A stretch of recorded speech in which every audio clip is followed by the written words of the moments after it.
Bismillah, alhamdulillah, Allahumma salli ala Sayyidina Muhammad wa ala ali Sayyidina Muhammad.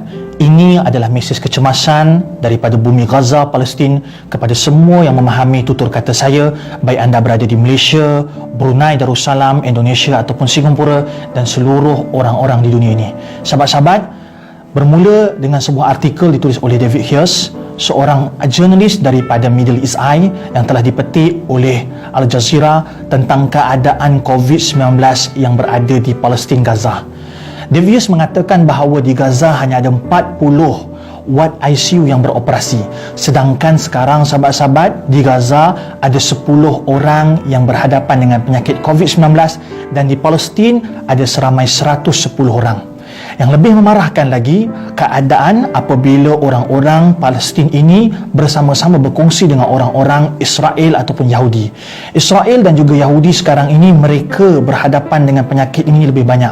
1,000 orang yang dijangkiti dengan penyakit ini. Yang tuan-tuan kena ingat, penyakit ini, wabak ini tidak mengenal agama ataupun bangsa apabila menyerang. Maka apabila semua orang 1,110 ini kebarangkalian untuk menjangkiti lebih ramai orang akan lebih tinggi. Dan saya telah menghubungi sahabat saya, seorang warga negara Malaysia yang berada di bumi Gaza kerana menyambung pelajaran, sahabat kami Nadir An-Nuri, dan saya bertanya kepada dia, adakah benar keadaan di Palestin amat-amat menyayat hati? Dan ini 5 perkara yang perlu kita faham keadaan COVID-19 di bumi Palestin. Yang pertama, kekurangan perubatan dan pakar kesihatan. Ini tidak dapat dinafikan. Seperti mana laporan menyatakan tadi bahawa ada 40 ward ICU. Dan 40 ward ICU ini, sahabat-sahabat, bukan digunakan hanya untuk orang yang terkena wabak COVID-19, tetapi untuk mangsa perang dan juga untuk mereka yang punya penyakit kronik seperti jantung, darah tinggi dan diabetes. Sahabat-sahabat, kos perubatan yang sangat tinggi dan kekurangan peralatan. Bayangkan negara Malaysia yang mempunyai ekonomi yang kuat dan juga mempunyai peralatan kesihatan yang ampuh juga tidak dapat menampung kesihatan rakyat Malaysia. Bayangkan mereka di sana dengan kerajaan yang lemah, dengan banyaknya musuh, mereka sangat-sangat kritikal dan memerlukan bantuan kita. Maka kita harapkan ada bantuan daripada PBB, ada bantuan daripada kerajaan kita, ada bantuan daripada kita semua untuk mereka dapat bantuan 5 perkara ini. Yang pertama, berkaitan dengan peralatan kesihatan. Yang kedua, Nadir An-Nuri beritahu pada kami bukan sahaja isu perubatan kesihatan, tetapi impak daripada COVID-19, isu kebuluran. Seperti mana kita tahu, kita yang sedang duduk dalam PKP, duduk dalam kuarantin ni pun, kita rasa azabnya apabila tak boleh makan makanan yang enak dan sedap. Sedangkan mereka tidak bercerita tentang makanan yang lazat, tapi mereka bercerita bagaimana untuk survival, bagaimana untuk mereka cukup makan untuk hari esok. Dan ada 2,000 orang yang sekarang sedang diisolasi, sedang dikuarantinkan oleh Kementerian Kesihatan Palestin sebab mereka ini kemungkinan adalah pembawa COVID-19. Dan daripada 2,000 orang ini, mereka ada 2,000 keluarga. Dan 2,000 keluarga tidak mendapat makan kerana ketua keluarga mereka berada dalam isolasi. Bayangkan, sebelum daripada COVID-19 sudah ada kebuluran, apatah lagi sekarang lebih banyak kebuluran. Maka sahabat-sahabat, saya minta kita tolong jaga makanan kita, jangan membazir.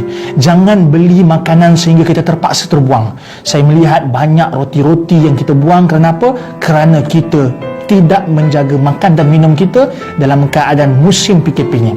Yang ketiga, sahabat, Nadir An-Nuri beritahu pada kami, Israel, Zionis, laknatullah ini, dalam waktu yang kritikal ini, mereka mengambil kesempatan apabila dunia tidak memandang Gaza, tidak memandang Palestin sebab semua sibuk dengan isu masing-masing. Seperti mana kita di sini, kita sibuk dengan PKP, kita sibuk dengan COVID-19 dan itu biasa.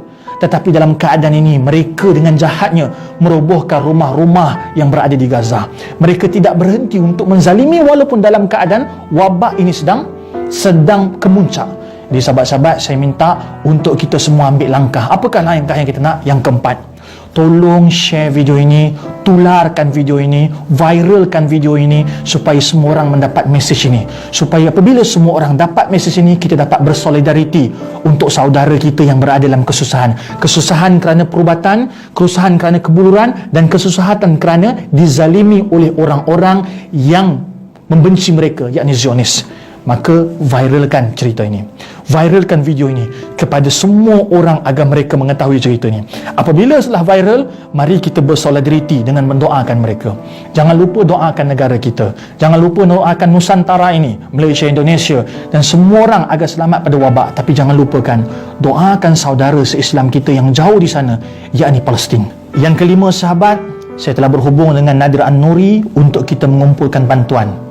Alhamdulillah, kerajaan Malaysia membantu kita dengan banyak macam bantuan, daripada segi bantuan prihatin nasional dan juga kita dibantu oleh NGO. Banyak makanan yang sampai kepada kita. Alhamdulillah, ini suatu yang sangat baik untuk negara kita. Maka tugas kita untuk membantu mereka. Tolong sahabat-sahabat bersedekah ke dalam akaun pertubuhan yang telah kami daftarkan di ROS ini, Pertubuhan Alumni Al-Azhar. Mereka ini anak-anak Malaysia kita yang telah buat satu pertubuhan yang untuk meminjamkan akaun ini mengumpulkan sumbangan untuk Palestin. Dan jika genap RM100,000, kita akan transfer duit ini ke akaun sahabat kita Nadir An-Nuri. Semoga duit ini boleh digunakan untuk perubatan, digunakan untuk kebuluran dan digunakan untuk mangsa-mangsa perang. Sahabat-sahabat, kita tak minta banyak. Jika ada RM10, RM10. Jika ada 100, silakan 100. Dan moga-moga apabila kita bersedekah, rezeki datang kepada kita. Kena ingat, rezeki itu bukan sahaja duit, tetapi kesihatan tubuh badan itu rezeki. Nabi SAW telah bersabda dan berpesan kepada kita, la yu'minu ahadukum, tidak sempurna iman seseorang mukmin apabila dia mencintai saudaranya mukmin yang lain seperti mana mencintai dirinya.